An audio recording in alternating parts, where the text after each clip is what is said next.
The war had been going on for a very long time. It wasn't a war like the ones humans fought on Earth with armies and tanks and guns. This was a war that stretched across stars, swallowing entire planets and civilizations. The two sides were not human either. One side called themselves the Krill, tall insect-like creatures with shiny exoskeletons and too many legs to count. The other side, the Vorth, were sleek and snake-like, their bodies covered in shimmering scales that changed color depending on their mood.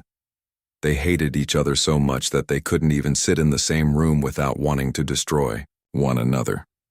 For decades, their battles raged across the galaxy.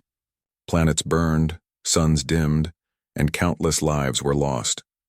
Neither side could win, but neither would give up. It was a stalemate, a never-ending cycle of violence and revenge.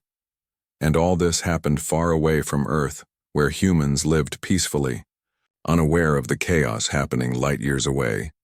But then something changed. One day, a massive spaceship appeared in orbit around Earth.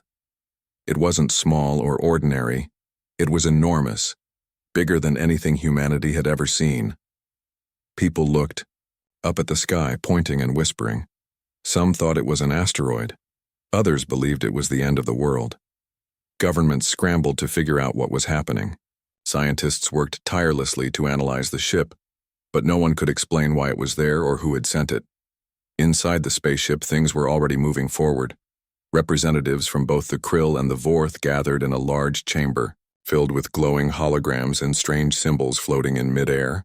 This was no ordinary meeting place, it was neutral ground, a space designed specifically for negotiations. Both sides had tried to make peace before, but every attempt had failed miserably. Hatred ran too deep. Trust was non-existent. And yet, here they were again, sitting across from each other, glaring and hissing and clicking their mandibles. None of them expected anything to come of it. They were simply following protocol, going through the motions because someone higher up had ordered them to do so. Then the doors opened. Everyone turned to see who was entering. A group of humans walked into the chamber, led by a woman named Laura Hayes. She wasn't particularly tall or imposing, but she carried herself with quiet confidence.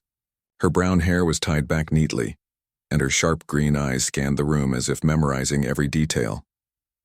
Beside her stood Daniel Carter, her co-pilot and second in command. He was younger than Laura, with messy blonde hair and a nervous habit of tapping his fingers against his leg.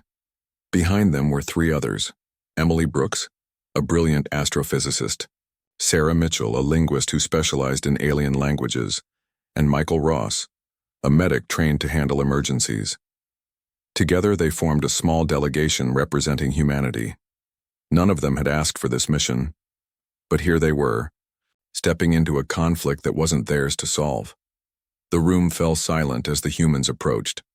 The Krill ambassador tilted its head, its multifaceted eyes reflecting the light.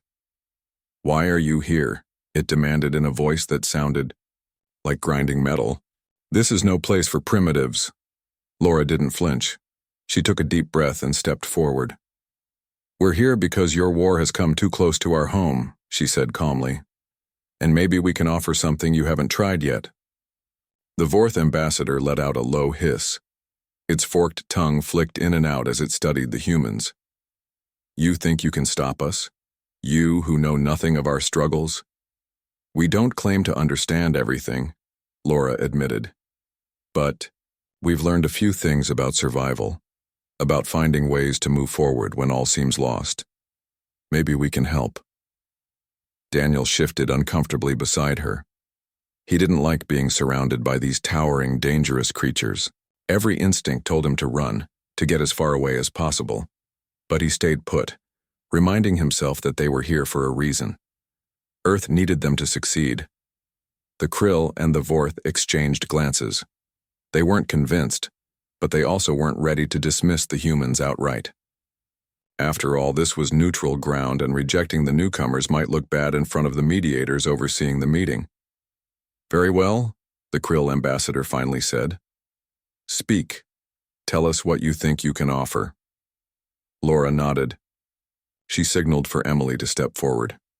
Emily was carrying a small device no larger than a tablet, With a few quick taps, she activated it, and images began to appear on the walls of the chamber. Scenes of Earth unfolded before the aliens' eyes. Bustling cities filled with people, lush forests teeming with wildlife, vast oceans stretching endlessly toward the horizon. There were pictures of art, paintings, sculptures, music, and moments of scientific discovery. Rockets launching into space, doctors curing diseases, engineers building bridges. These are glimpses of our world, Laura explained. Our achievements, our struggles, our hopes. We aren't perfect. We've made mistakes, destroyed parts of our planet, fought wars amongst ourselves. But we've also found ways to heal, to rebuild, to grow. You've been stuck in this cycle of destruction for centuries. Let us show you another way. The room was silent as the aliens absorbed the images. For the first time, doubt flickered in the Krill ambassador's eyes. The Vorth leader's scales shifted colors, a sign of uncertainty. Neither side spoke, but the tension in the air seemed to ease ever so slightly. Daniel watched closely, trying to gauge the reactions of the aliens. He noticed how some of the Krill leaned forward, their antennae twitching with interest. The Vorth, though more reserved, seemed intrigued as well. Maybe, just maybe, Laura's words were getting through. As the presentation ended, Laura took a step back. She knew they hadn't won anything yet. Convincing these ancient enemies to lay down their weapons wouldn't be easy. But she also knew they had planted a seed, a tiny spark of hope in a room filled with darkness. "We'll leave you to discuss," Laura said respectfully. "If you need us, we'll be nearby." With that, the humans exited the chamber, leaving the aliens to ponder what they had seen and heard. As the doors closed behind them, Daniel let out a long sigh. "That actually went better than I expected." Laura smiled faintly. "It's a start. But we're not done yet. Not by a long shot." Back in their quarters aboard the alien ship, the team gathered to debrief. Emily pulled up data logs, searching for patterns in the aliens' behavior. Sarah reviewed recordings of the meeting, listening carefully to the tone and rhythm of their speech. Michael checked their supplies, ensuring they were prepared for whatever came next. Laura sat quietly, staring out a window at the endless expanse of stars. She felt the weight of responsibility pressing down on her shoulders. If they failed, the war would continue and Earth might eventually become collateral damage. But if they succeeded, well, that was a future worth fighting for. Hours passed, and the humans waited anxiously for news. Would the Krill and the Vorth agree to listen further? Or would they reject humanity's involvement entirely? Finally, a message arrived. The aliens wanted to meet again. It wasn't much, but it was enough to keep hope alive. Part 2. The second meeting began with tension thick enough to cut. The humans re-entered the chamber, their footsteps echoing softly against the metallic floor. Laura Hayes led the way, her expression calm but alert. She had spent the night preparing for this moment, rehearsing every word she planned to say. Beside her, Daniel Carter fidgeted nervously, his hands brushing against the sides of his pants as if he were trying to steady himself. Emily Brooks carried her tablet again, ready to present more data if needed, while Sarah Mitchell clutched a small recording device in case she caught any new linguistic clues. Michael Ross brought up the rear, his medical kit slung over his shoulder just in case. The Krill and the Vorth were already seated when they arrived, their postures rigid and unyielding. The Krill ambassador clicked its mandibles impatiently, its multifaceted eyes narrowing as it watched the humans approach. The Vorth ambassador coiled its sleek body slightly, its scales shimmering with an icy blue hue that signaled distrust. Neither side looked particularly eager to resume negotiations. Laura stepped forward, her voice steady despite the weight of the situation. "Thank you for agreeing to meet again," she said. "We understand how difficult this process is for both of you, but we believe there's still hope." The Krill ambassador tilted its head sharply. "Hope? You speak of hope as though it is something tangible, as though it can erase centuries of betrayal and bloodshed." "It won't erase the past," Laura admitted, "but it can shape the future. That's what we're offering, a chance to build something better." The Vorth ambassador hissed softly, its forked tongue flicking in irritation. Your words are meaningless without action. What do you propose we do? Laura glanced at Emily, who nodded and stepped forward. She activated her tablet once more, projecting a series of diagrams onto the walls of the chamber. These weren't images of Earth this time. They were maps of star systems, resource distribution charts, and proposed trade routes. We've analyzed your histories, Emily explained. Both of your civilizations rely heavily on certain resources, many of which overlap. This has been one of the main causes of conflict between you. What if we could help create a system where those resources are shared fairly? The Krill ambassador's antennae twitched, a sign of interest or perhaps skepticism. Fairness is subjective. Who decides what is fair? That's why we're here, Laura interjected quickly. To facilitate discussions, to ensure both sides have equal input. We don't want to dictate terms. We want to help you find common ground. Sarah spoke up next, her voice soft but clear. From what we've observed, neither of you truly wants this war to continue. It's exhausting your people, draining your resources, and leaving scars that will take generations to heal. Isn't it time to try something different? The room fell silent as the aliens processed her words. For a moment it seemed like the Vorth ambassador might lash out, its scales shifting to a darker shade of purple. But then it stopped, its glowing eyes narrowing thoughtfully. You speak of healing, it said slowly. Yet you know nothing of our pain. No, Laura agreed. We don't, and we never will. But we've experienced pain too. Wars, losses, divisions within our own species. We've learned that holding on to anger only deepens the wounds. Letting go isn't easy, it takes courage, but it's worth it. Daniel shifted uncomfortably beside her, unsure if such personal reflections would resonate with creatures so different from humans. To his surprise, the Krill ambassador leaned back slightly, its posture relaxing ever so subtly. Courage, it repeated, almost tasting the word. A curious concept. As the meeting continued, the humans worked tirelessly to keep the conversation moving forward. They listened carefully to the grievances of both sides, noting patterns in their arguments. The Krill accused the Vorth of hoarding essential minerals, while the Vorth claimed the Krill deliberately sabotaged their colonies. Each accusation was met with counter-accusations, creating a tangled web of blame that seemed impossible to unravel. But Laura refused to give up. Whenever the discussion grew heated, she calmly redirected the focus back to solutions rather than past wrongs.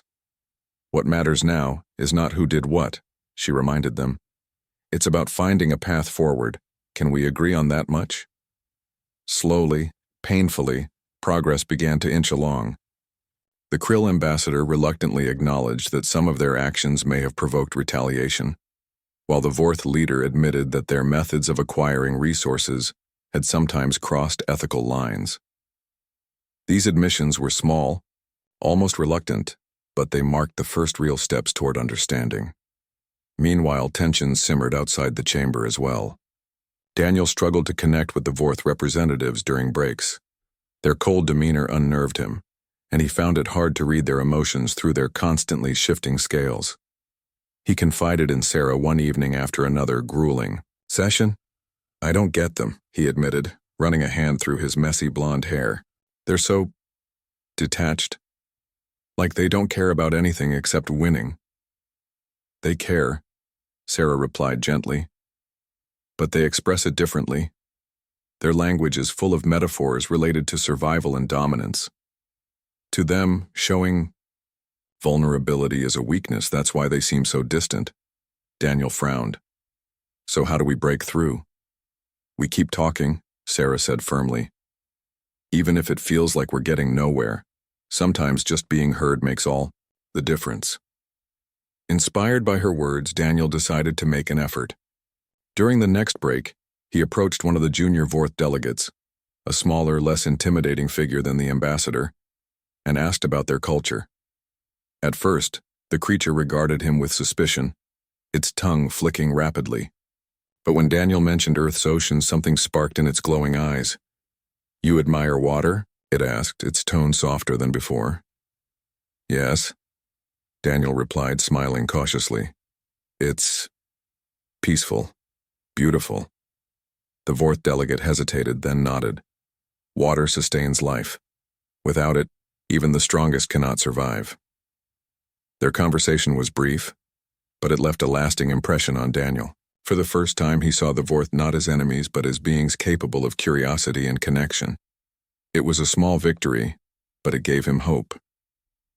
Back in their quarters, the team regrouped to discuss the day's events. Emily reviewed the data they had gathered, searching for patterns or insights that might help guide future discussions. Sarah played back recordings of the aliens' speeches, analyzing subtle changes in tone and phrasing.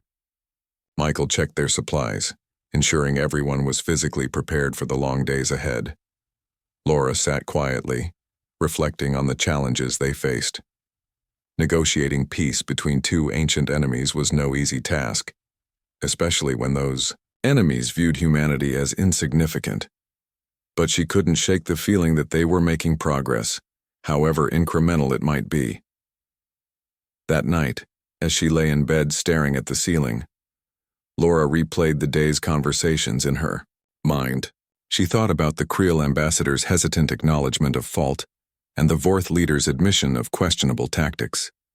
These moments were fragile, yes, but they represented cracks in the wall of hostility that had stood for centuries. And then there was Daniel's breakthrough with the junior Vorth delegate. Even the smallest connections mattered, Laura realized. They added up, slowly chipping away at the barriers between them. As sleep finally claimed her, Laura allowed herself a fleeting sense of optimism. The road ahead would be long and fraught, with obstacles, but they were moving in the right direction. One step at a time, they were proving that peace wasn't just a dream, it was a possibility waiting to be seized. The third meeting began with a strange kind of energy in the air. It wasn't hope exactly, but it wasn't despair either. The humans had noticed subtle changes over the past few days. The Krill and the Vorth were still wary of each other, but their arguments had become less heated. They listened more carefully now, their responses slower and more deliberate. Laura Hayes took this as a good sign. Progress was slow, painfully so, but it was progress nonetheless. As the humans entered the chamber, they could feel the weight of expectation pressing down on them. The aliens weren't just watching, they were waiting. Waiting to see if these fragile humans could actually deliver on their promises. Waiting to see if peace was truly possible after centuries of hatred. Laura stepped forward, her voice calm, but firm. "We've come a long way in a short time," she began. "Both sides have shown willingness to listen, to acknowledge mistakes, and to consider alternatives. That's no small feat. Today we want to take the next step." Emily Brooks moved to the center of the room, her tablet glowing softly in her hands. She projected a new set of diagrams onto the walls, this time showing potential solutions for resource sharing. "We've analyzed your needs," she explained. "Both the Krill and the Vorth require certain minerals and energy sources to sustain your civilizations. Instead of fighting over them, what if you worked together to extract and distribute them fairly?" The Krill ambassador tilted its head, its antennae twitching slightly. "Fair distribution assumes trust that has been broken many times before."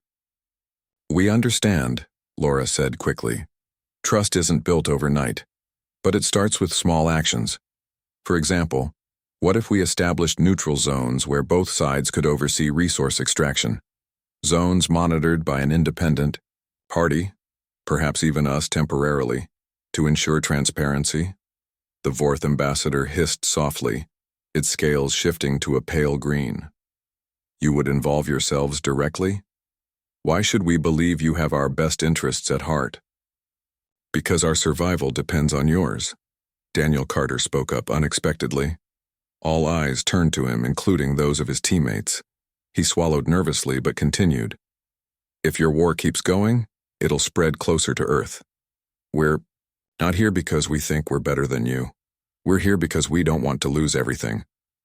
His words hung in the air, raw and honest. For a moment no one spoke, then the Krill ambassador clicked its mandibles thoughtfully. "Your candor is Unusual. Perhaps refreshing. Sarah Mitchell seized the opportunity. That's who we are, she added. We're not perfect. We make mistakes. But we learn from them. And we try to fix things when they go wrong.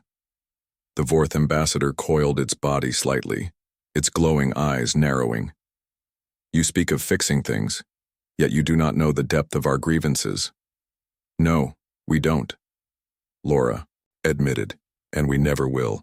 But maybe we can help you find a way to move forward without forgetting the past. Isn't that better than staying stuck in this cycle of destruction? Her words seemed to strike a chord. The Krill ambassador leaned back slightly, its posture relaxing ever so subtly. The Vorth leader flicked its tongue, its scales shifting to a softer shade of blue. Neither side agreed outright, but the tension in the room eased just a fraction. During breaks between sessions, the humans worked tirelessly, behind the scenes. Emily pored over data logs, refining their proposals based on feedback from the aliens. Sarah reviewed recordings of the meetings, searching for linguistic patterns or shifts in tone that might indicate progress. Michael checked their supplies, ensuring everyone was physically prepared for the long days ahead. Daniel, meanwhile, continued his efforts to connect with the Vorth delegates. His earlier conversation with the junior delegate had opened a door, however small, and he was determined to keep it open. During one break, he approached another Vorth representative, a taller, more imposing figure than the first, and asked about their culture again. What do you value most? Daniel asked cautiously. Aside from resources, I mean. The Vorth delegate regarded him silently for a moment, its glowing eyes unreadable. Then it spoke, its voice low and measured. Legacy. The continuation of our people. Without it, all else is meaningless. Daniel nodded slowly. I think I understand. On Earth, we value legacy too, passing knowledge and traditions to the next generation. It's what keeps us moving forward. The Vorth delegate tilted its head slightly, its scales shimmering faintly. You speak of moving forward, yet your species is young. How can you claim to understand eternity? We don't, Daniel admitted. But maybe understanding isn't the point. Maybe it's about trying anyway. The delegate didn't respond immediately, but Daniel noticed something, a flicker of curiosity in its glowing eyes. It was a small victory, but it gave him hope. Back in their quarters, the team gathered to debrief. Emily shared updates on her analysis, highlighting areas where compromise seemed most likely. Sarah played back recordings of key moments, pointing out subtle changes in tone or phrasing that suggested growing openness. Michael ensured everyone was hydrated and rested, knowing how draining these negotiations could be. Laura sat quietly, reflecting on the day's events. They were making progress, yes, but it was fragile. One misstep could undo everything they had worked for. She knew they needed something more, something that would truly bridge the gap between the Krill and the Vorth. That evening, Sarah made a discovery that changed everything. While reviewing historical records provided by the aliens, she stumbled upon something unexpected. Buried deep within the Vorth archives was evidence of a shared origin story.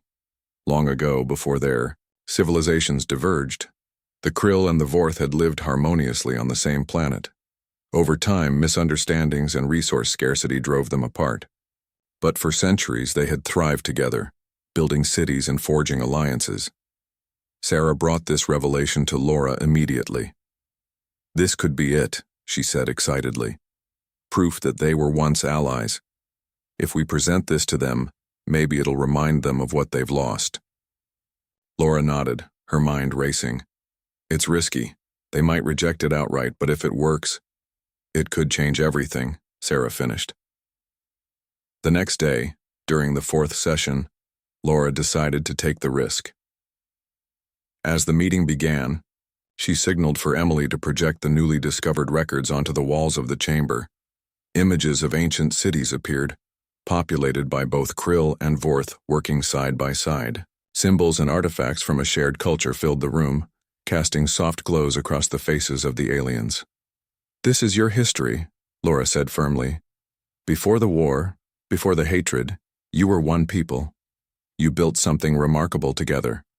Something worth remembering. The Krill ambassador clicked its mandibles rapidly, its antennae twitching in surprise. The Vorth leader hissed sharply, its scales flashing through a rapid sequence of colors. Both sides stared at the images in stunned silence. You think this matters? The Vorth ambassador finally asked, its voice low and trembling. The past is gone, it cannot be reclaimed. The past shapes the future, Laura replied. You share a common origin, a bond deeper than any grievance. If you could live together once, why can't you find a way to do it again? For the first time, the Krill and the Vorth began speaking directly to each other. Not through intermediaries, not through accusations or demands, but as equals, grappling with their shared history. Old grievances resurfaced, yes, but so did memories of cooperation and unity. Slowly, painfully, cracks began to form in the wall of hostility that had stood for centuries. By the end of the session, something remarkable happened. The Krill ambassador extended a clawed hand toward the Vorth leader. The gesture was hesitant, almost tentative, but it was there. The Vorth leader hesitated for a long moment, its scales shimmering uncertainly. Then, finally, it reached out and accepted the gesture. The room fell silent as the two ambassadors touched claws, or rather, claw and scale. It was a small act, but it carried immense weight. For the first time in centuries, the Krill and the Vorth acknowledged each other not as enemies, but as beings capable of reconciliation. As the meeting concluded, Laura felt a profound sense of relief wash over her. They weren't done yet, not by a long shot, but they had crossed a threshold. The war wasn't over, but peace suddenly felt achievable. Back in their quarters, the team celebrated quietly. Emily hugged Sarah tightly, tears streaming down her face. Daniel grinned widely, his nervous energy replaced by cautious optimism. Even Michael allowed himself a rare smile, clapping Daniel on the back.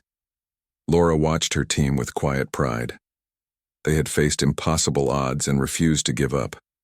Together, they had planted seeds of hope in a barren landscape.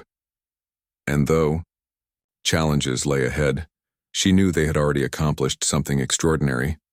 For the first time in a very long time, the galaxy felt a little brighter.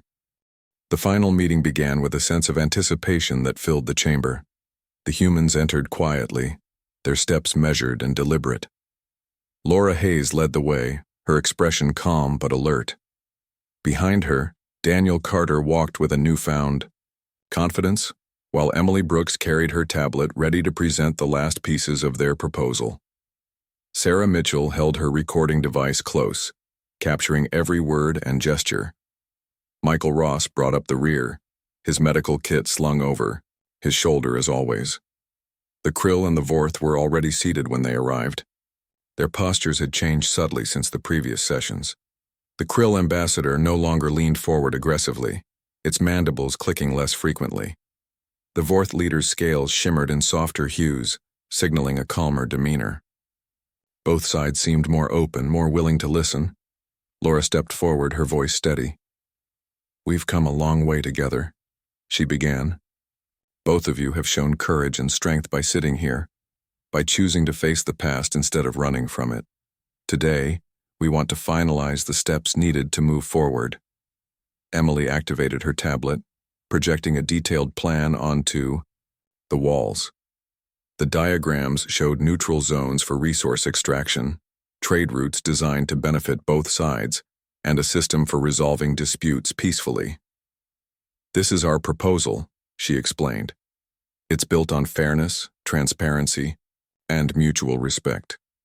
We believe it can work if both of you commit to it." The Krill ambassador tilted its head, studying the projections carefully.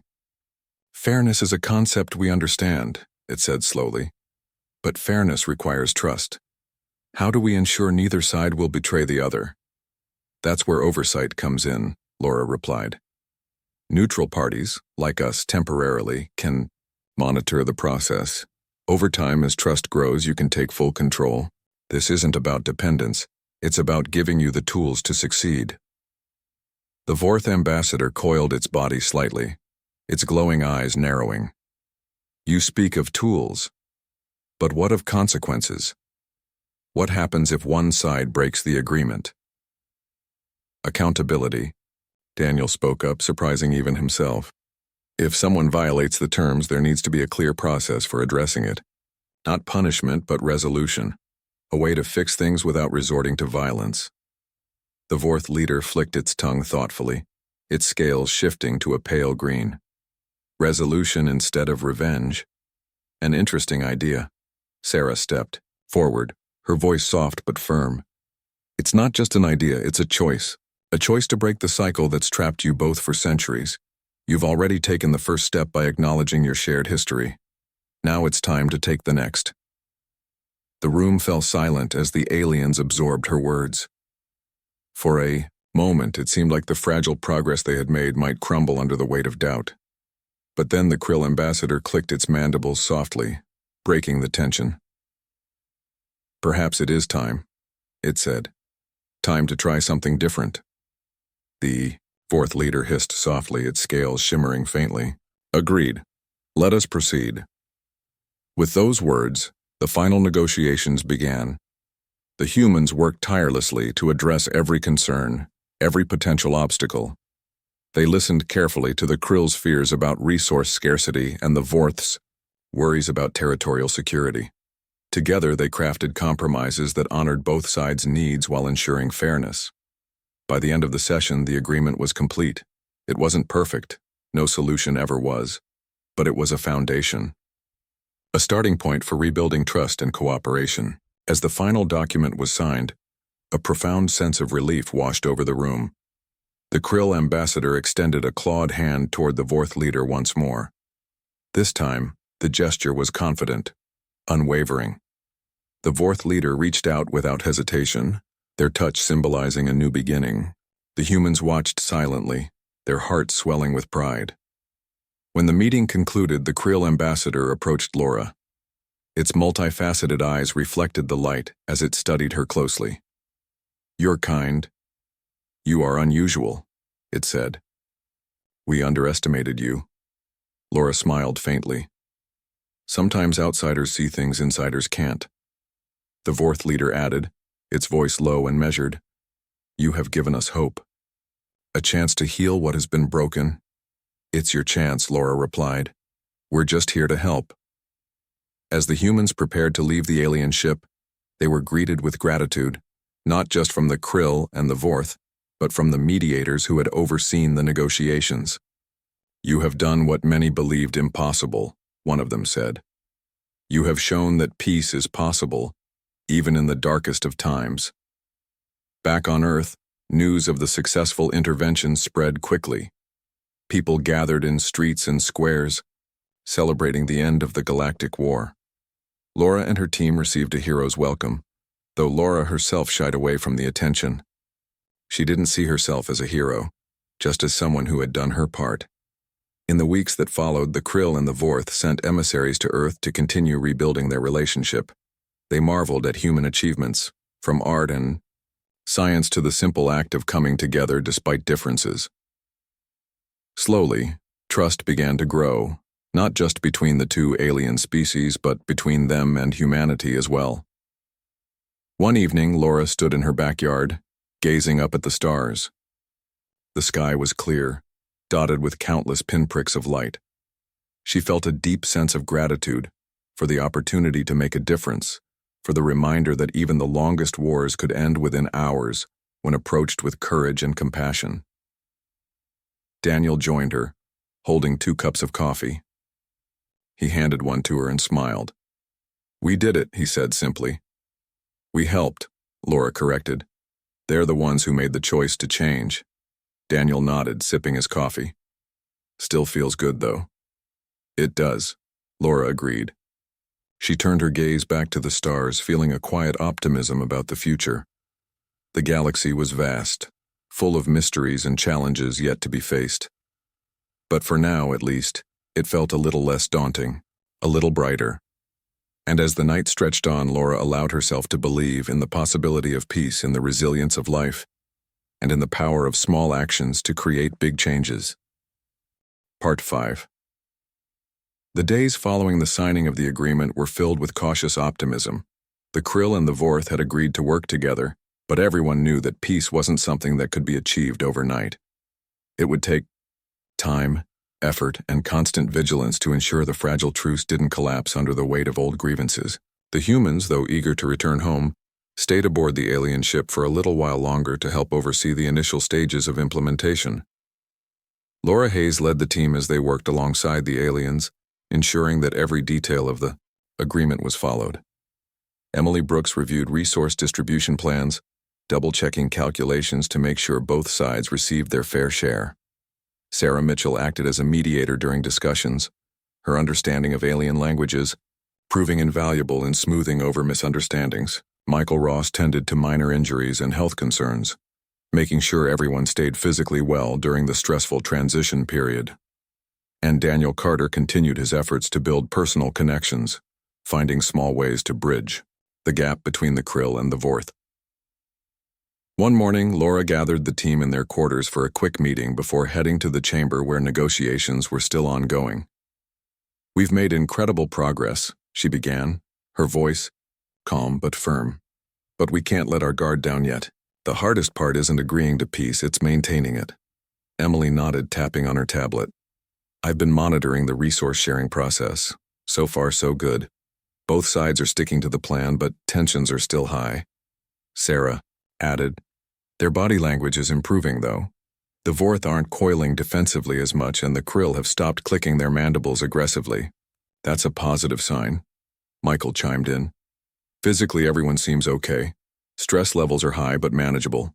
I've been keeping an eye on them." Daniel leaned forward, resting his elbows on his knees. "What about trust? Are they actually starting to trust each other?" Laura sighed softly. "It's too early to say. Trust takes time. But they're talking directly now, instead of through us. That's progress." The team dispersed after the meeting, each member heading to their assigned tasks. As they entered the chamber, the Krill and the Vorth were already seated, reviewing the latest updates on resource extraction. The atmosphere was tense, but not hostile. The two ambassadors exchanged glances occasionally, their expressions guarded, but not angry. Laura stepped forward, addressing both sides. "Good morning. How are things progressing?" The Krill ambassador tilted its head slightly. "Acceptable. Your methods appear efficient." The Vorth leader flicked its tongue once, its scales shimmering faintly. "Efficient, yes. But efficiency alone will not sustain this arrangement. Cooperation requires more than numbers." "That's true," Laura agreed. "Cooperation requires understanding, and understanding starts with communication." She gestured toward Daniel, who had begun working closely with junior delegates from both sides. "Daniel has been helping facilitate conversations between your teams. Have you noticed any changes?" A young Krill delegate clicked its mandibles softly. "They speak differently now. Less hostility, more curiosity." A Vorth representative nodded, its scales shifting to a softer hue. "Curiosity is better than fear." Laura smiled faintly. "Exactly. Curiosity leads to understanding, and understanding leads to trust." As the day wore on, the humans continued their work, observing interactions and stepping in only when necessary. They encouraged the Krill and the Vorth to solve problems themselves, offering guidance rather than solutions. Slowly, the two sides began to rely less on the humans and more on each other. During one break, Laura found herself standing near a large viewport, staring out at the endless expanse of stars. The Krill ambassador joined her, its tall insect-like form casting a long shadow across the floor. "You look troubled," it said, its voice low and metallic. Laura shook her head. "Not troubled, just reflective. This is a big moment for all of us. I want to make sure we're doing everything we can to support you." The ambassador clicked its mandibles thoughtfully. "You have done much. Perhaps more than you realize. You have shown us that enemies can become allies. That hatred can transform into hope." Laura turned to face the creature, meeting its multifaceted eyes. Hope is powerful, but it's fragile too. It needs nurturing, protecting. We understand, the ambassador replied, and we will try. Later that evening, the Vorth leader approached Laura as she reviewed data logs with Emily. Its sleek body moved gracefully, its scales shimmering with a pale green hue. Your species fascinates me, it said, its voice soft and measured. You are small yet capable of great things. Laura smiled faintly. We're just people, trying to do what's right. Sometimes we succeed, sometimes we fail, but we keep trying. The Vorth leader coiled its body slightly, studying her closely. That is admirable. Perhaps there is wisdom in persistence. Perhaps, Laura agreed. Or maybe it's just stubbornness.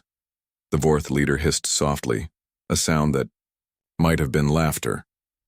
Stubbornness or wisdom, both are valuable traits.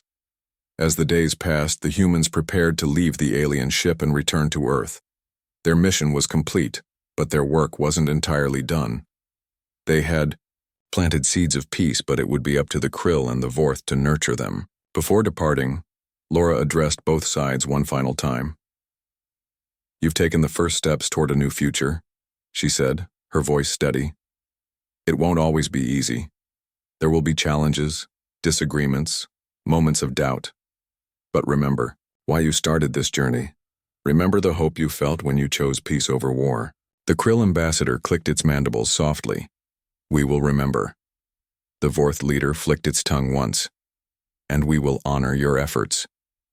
With that, the humans boarded their vessel, leaving the alien ship behind. As they traveled back to Earth, the team reflected on everything they had experienced. They had faced impossible odds, navigated complex emotions, and forged connections with beings vastly different from themselves. It had been exhausting, challenging, and sometimes frightening, but it had also been deeply rewarding. Back on Earth, news of the successful intervention spread quickly. People celebrated in streets and squares, waving flags and lighting fireworks. Laura and her team were hailed as heroes, though they remained humble about their role. We didn't do it alone, Laura reminded everyone during a press conference. The Krill and the Vorth made the choice to change. We just helped show them it was possible. In the weeks that followed, emissaries from both alien species arrived on Earth to continue rebuilding their relationship. They marveled at human achievements, from towering skyscrapers to intricate works of art. They learned about Earth's history, its struggles and triumphs, and how humanity had overcome divisions within its own ranks. One evening, Laura stood in her backyard, gazing up at the stars. Daniel joined her, holding 2 cups of coffee. He handed one to her and smiled. Do you think it'll last? He asked. I don't know, Laura admitted, but I believe it can. They've taken the first steps. Now it's up to them to keep moving forward. Daniel nodded, sipping his coffee. Either way, we gave them a chance. That's something. It's everything, Laura replied. She turned her gaze back to the stars, feeling a quiet sense of hope. The galaxy was vast, full of mysteries and challenges yet to be faced. But for now, at least, it felt a little brighter, a little less daunting. And as the night stretched on, Laura allowed herself to believe in the possibility of peace, in the resilience of life, and in the power of small actions to create big changes.